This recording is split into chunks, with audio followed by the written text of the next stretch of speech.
Hi everyone, and welcome to Okay Seriously with Natasha. I am your host, Natasha Jameson. I am so excited to welcome a returning guest today, Tanasha Smith, to the show.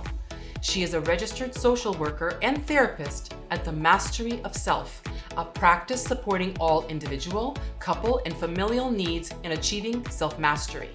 Tanasha is here to talk about her new book, Once Broken, a book that journals her life of sexual abuse and the impact mental health has had in different areas of her life. We will talk about her healing and why she decided to write her story. Welcome to the show, Tanasha. I'm so excited to have you back. Yes, I'm excited for your new book, which is phenomenal, and I'm sure that it was really hard for you to write. But something happened before you came on set the last time. Yes. You were going through a lot, and I had not even realized. Why don't we talk about that? Sure. Yeah, let's talk about that. I don't know if you noticed, I think I made a couple jokes before even sitting on set because I was hiding my true pain. And every time I look at the video, my face was even swollen because I was coming from Niagara Falls, went to spend time with just me and God and have some conversation. I was crying. So my face was swollen.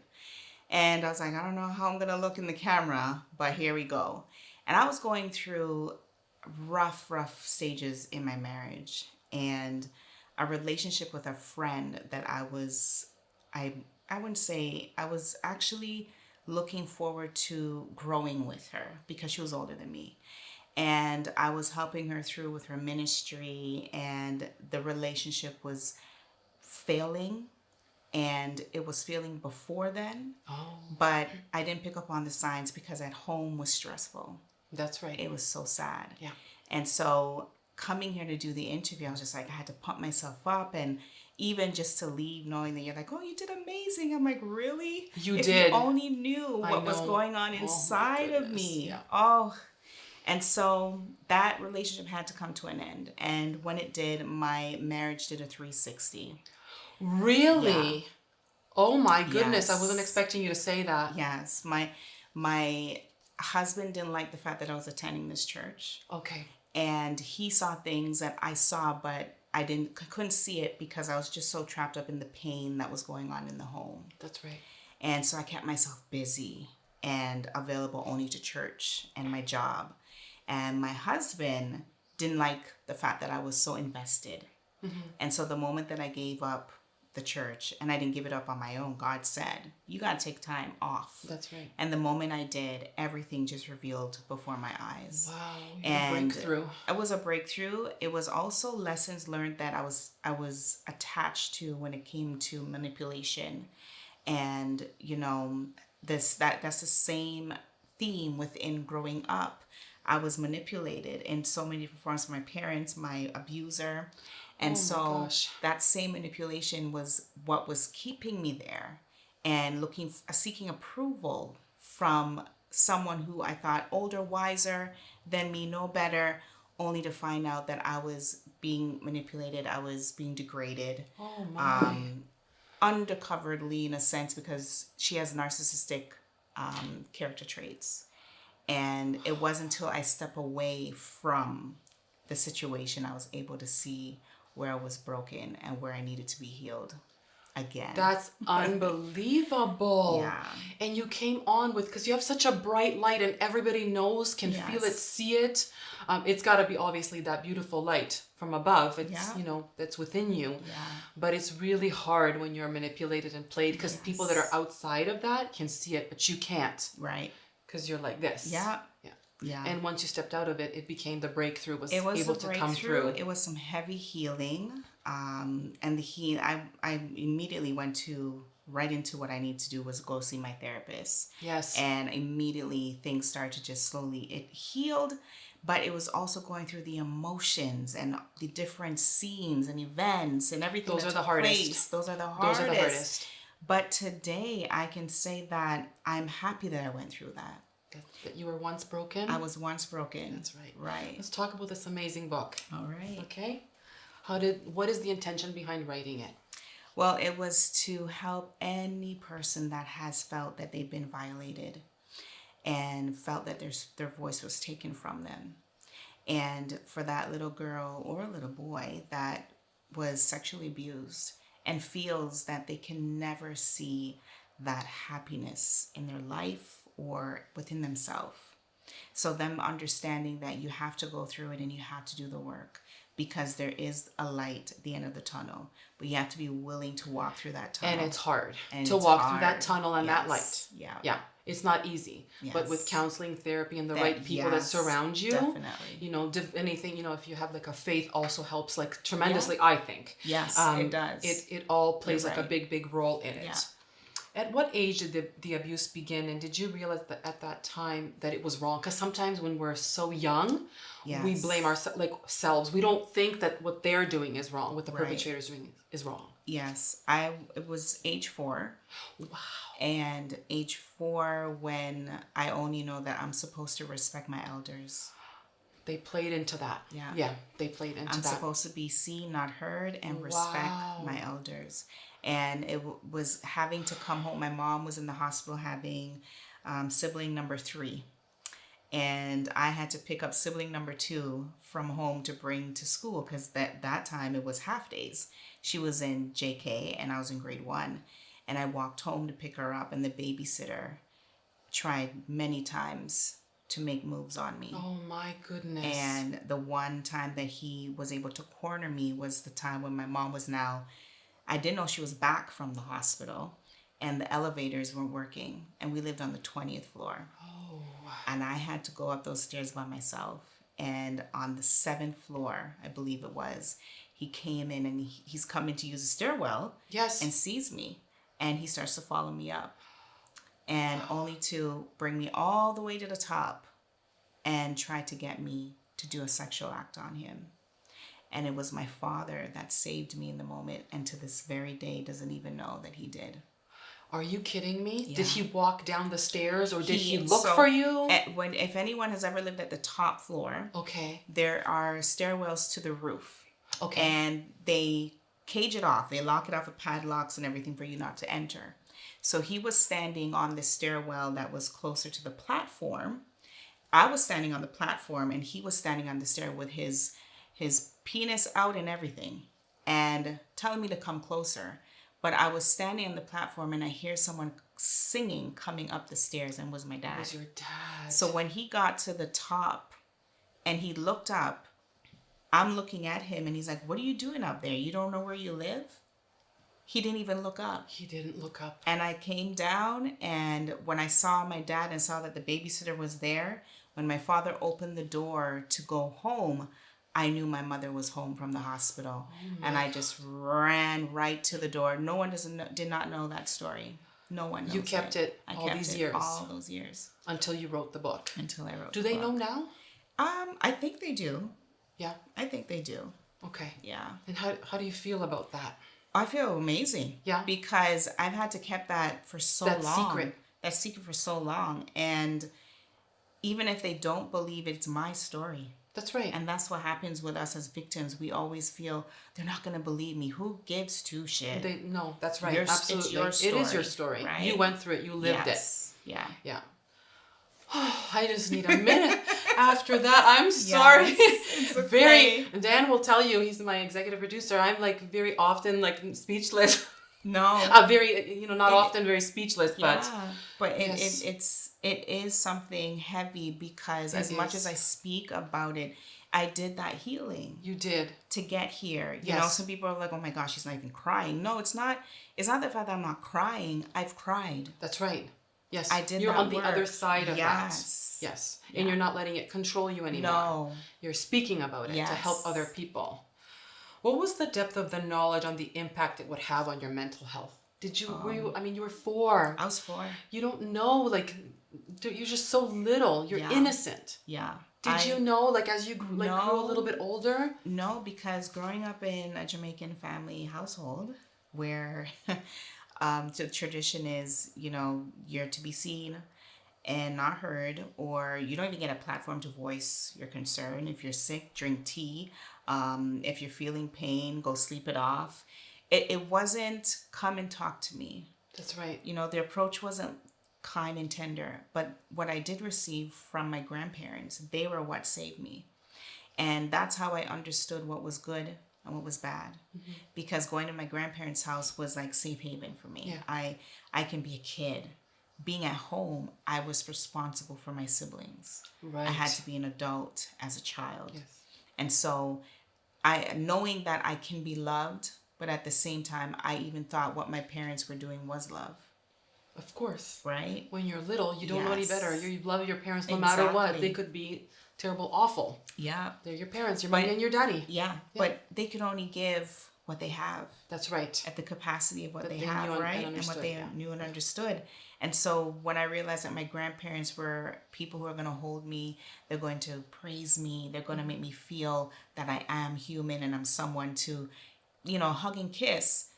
I want to be there more often. Of course. Right? Of course. But that wasn't the case. It was weekends was my holidays, I call it, because I would take the transit to my grandparents' house. And that was my peace, because going home meant I had to cook, I had to clean, I had to be a mother to my siblings because my mother wasn't home. Wow. And she was working or doing? No, she wasn't working at all. She was gambling. She was gambling. So there was a lot of addictions going on there. A lot of addiction. Because my father, he's addicted. Well, I can't say he is now today because it's been years since I've seen him. He was addicted to cocaine.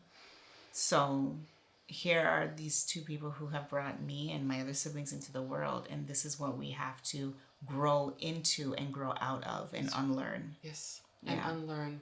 You use that very strategically. Tell us what that means, please. Generational patterns, cycles and curses that when some of us stay stuck because we don't know better, but if we're willing to do the work to do things differently, not everything that our parents tell us is in stone. No. There's always a different way. Of course. And you have to go by how you feel as a person. So drinking tea is not working. No.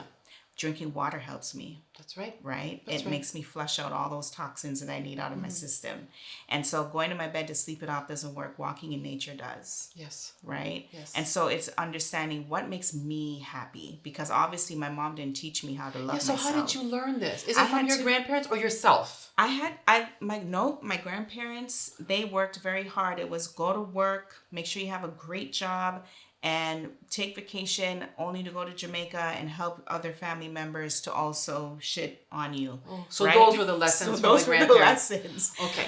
So these are your lessons. My lessons came to me watching other people around me. Yeah. Going to work with other people who valued themselves, who valued self-love. And just slowly poured into yourself. poured into myself. And I used to do things that I didn't even know that was nurturing to me, which is journaling.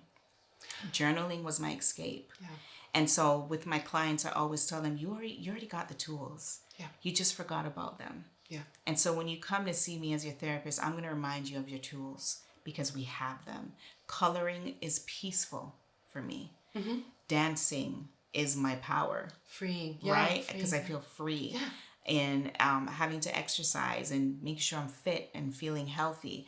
Those things are all that give me peace. Right? And there's more to me. Yes. And we change because we adopt new skills. Yeah. We learn different things, languages. And so those things add to our power that we need to stand in. But as long as we stay stuck, yes, we're not able to grow from that and unlearn the So cycles. how did you push all of that trauma, the pain, the generational curses that you're speaking of? How did you do that? Actually, I signed to get to the other side. Yeah, I signed up for anything that had to do with elevating self. Okay. So when I go back, I love reading. So I couldn't read when I was of the age, I think it's grade 7, not grade 7, what am I saying? Grade 2 is the age that you're supposed to be able to learn how to read. I wasn't reading. So by grade 8, I had to teach myself how to read. Grade 8? Grade 8. How did you get through all those years? Because you see, I was seen and not heard. And as long as you're in a Catholic system back then, oh my goodness! Oh, she sits down so quietly. She doesn't do anything. So you fell through the cracks. Just fell right through the cracks. Click. She's great. She's good. She's amazing. Yeah. My girl can't read at grade 8. Can't read. Grade 8. Oh my God! And I found a book that was called Friends, and it was 2 black girls on the cover of the book. I cherished the book because I didn't see a book with a picture of a black person on it. And I read that every day until I understood the words, until I understood what was going on in the story.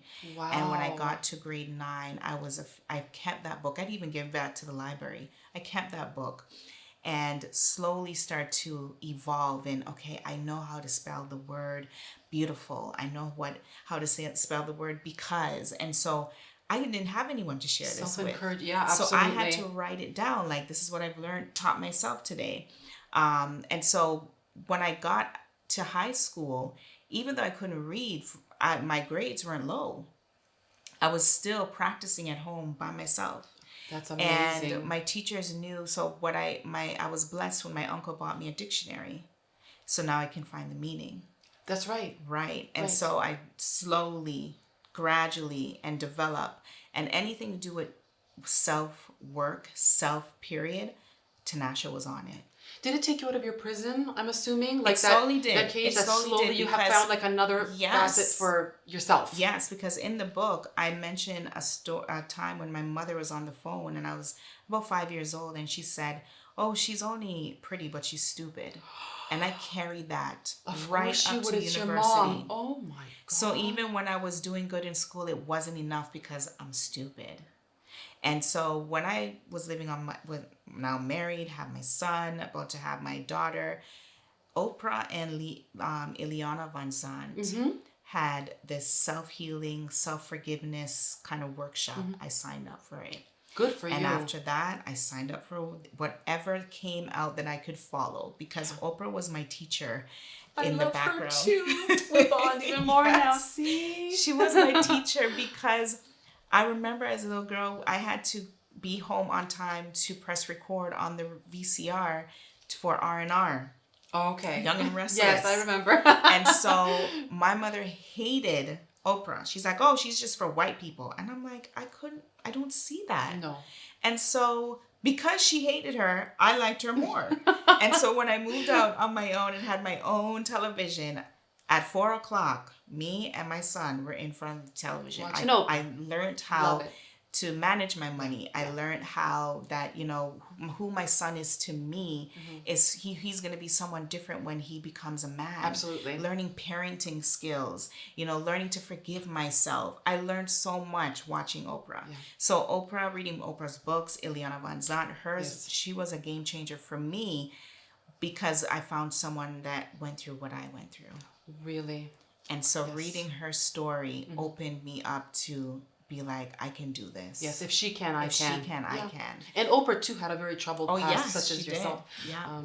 But your book, going back to it, is set up in a very therapeutic, very beneficial way. Tell us about how it's set up. Because I found it brilliant when you told me this. Yes. It's brilliant. So I start with a poem. And the poem is an introductory to what the chapter is going to be on. And for each chapter, I have life lessons that I've learned along the way. And so what I've done is I give you my spirit before you read the chapter. And then you listen to my story, read into my story.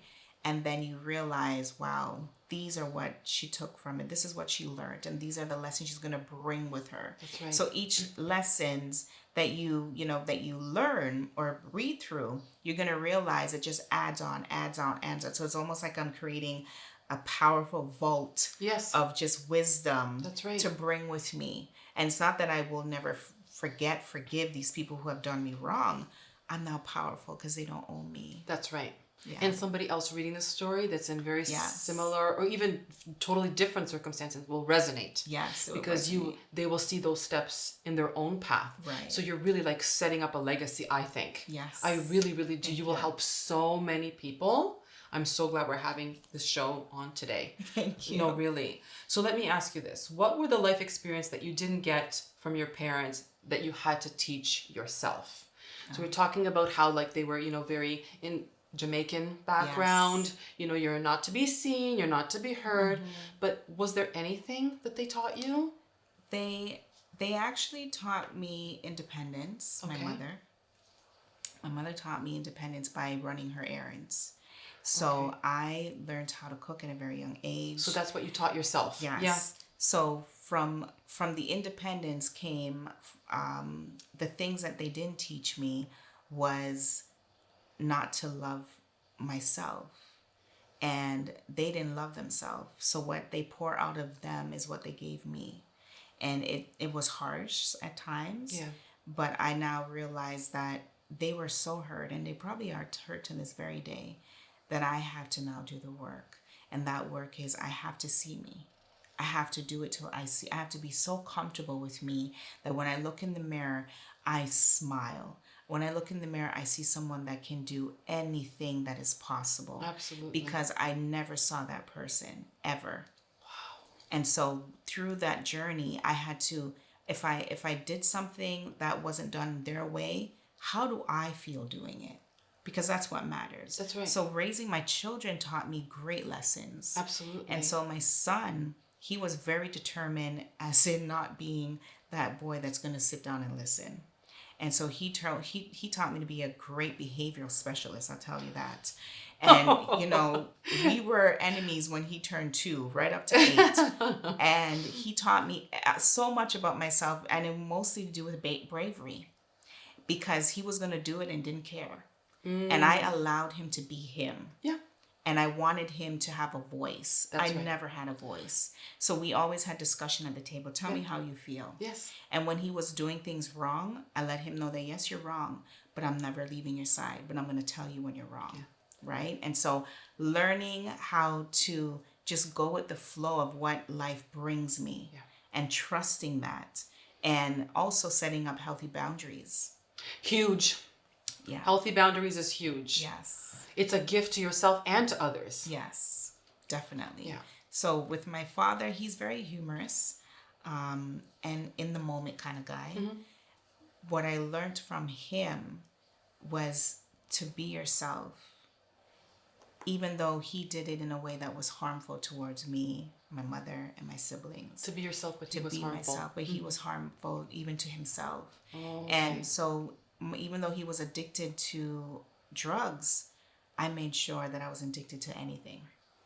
And I mean anything. Because I didn't want to be addicted to time. I didn't want to be addicted to makeup, clothes, my cell phone, nothing. Because you saw the pattern. I saw the pattern. And where it can go. Yes. Yes. What would you like our viewers to know before they read your book? Because it's a phenomenal book. And I think people are going to have a journey reading your book. And that's good. Mm-hmm. But what would you like for our viewers to know about your book? I want them to know that this is going to bring a voice to situations when it comes to sexual abuse, sexual assault, rape.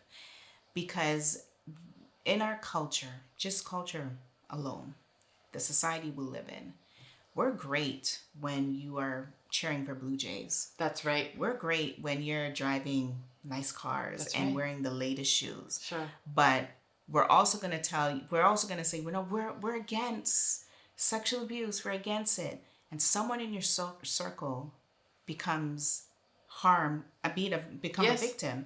And then all of a sudden we go silent. We're not cheering anymore. No. And so my book is to bring voice to the voiceless. Voice to the voiceless. Yes. To wake up what used to be tradition is no longer a tradition. It's not a secret. No. It needs to be heard. And to help those who are lost and feel that there's no way out of their misery and their pain. Yes, I agree. Now, you had a season, we'll call it, of very much darkness. Yes. Great darkness. Yes. Suicidal attempts and thoughts, and also an abortion. Yeah. Can you tell us what kind of precedented these events? Oh man, when I think back, I would blame myself for the wrongs of others all the time. Just blame because myself. Your parents used to do that? Yeah. Okay. Always. Just throwing it on, projecting onto somebody else. Projecting it. And so I was a people pleaser. So I am the eldest of 9 children from my mother, all females. Wow. And my father has about, I don't know, maybe 12 or 14 out there. And my responsibility was to protect. And I took it very seriously. So I showed up at parent-teaching meetings. I took phone calls as their older sister. Oh my goodness. I showed up to their children's birthday parties. I played a really big role, and it was never enough. To them or your parents? To them. To them. Never.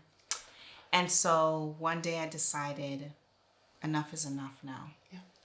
if they're not going to value my time and then they're going to blame me for everything that's happened to them, I need to walk away. And that's what I decided to do. I walked away to pay attention to me, to give me what I needed, because even though it's simple to say, you know, they would blame me, they would hate me. My mom set it up in a sense that she didn't even know that what she was doing, that she turned us against each other. So I would never be seen in a good light with my siblings. Never. No matter and I'm what. okay. Yeah, and I'm okay with that. Yeah. I wasn't before. Yeah. So those situations brought me into depression. Yes. I would think that I'm not enough. I'm stupid. When would I get it right? No one likes me. It's all my fault. You believe the lies. And I believed all the lies. And in the same light, I would hear, "Amazing! You're so amazing. You have the right thing to say," or "You've done so much for me." And I couldn't receive those. I believe that. And so the thoughts got heavy. And there was a time I had to take work off because my stepbrother was murdered. And he was only 15 years old. Oh my goodness. And when he was murdered was actually the time, I think it was 2013, when everything shifted in my life. Because I was so low. I wanted to die. I had my daughter, my son, my husband, a job, great friends. I had support. But I was drowning in the sounds of, "You're not enough. It's a mistake. You're a mistake. You're never going to get it right. Oh my goodness. You're just damaged goods." My father was also a great part of my depression, because while I was helping my mom with, you know, the funeral arrangements, he was telling me how I came out of nothing good and I'm good for nothing. And so everywhere I was getting hits in That's every right. direction, Oh my and I gosh. couldn't take it anymore. No. And I planned that, you know what, I'm just gonna, I was not the one to plan to harm myself. I wanted something to do it to me. So drive my car into the middle of a crazy freeway and done. Yeah. Right? That was the plan. I was just gonna drive myself into an intersection, and the accident's gonna be so bad that I'm gonna die.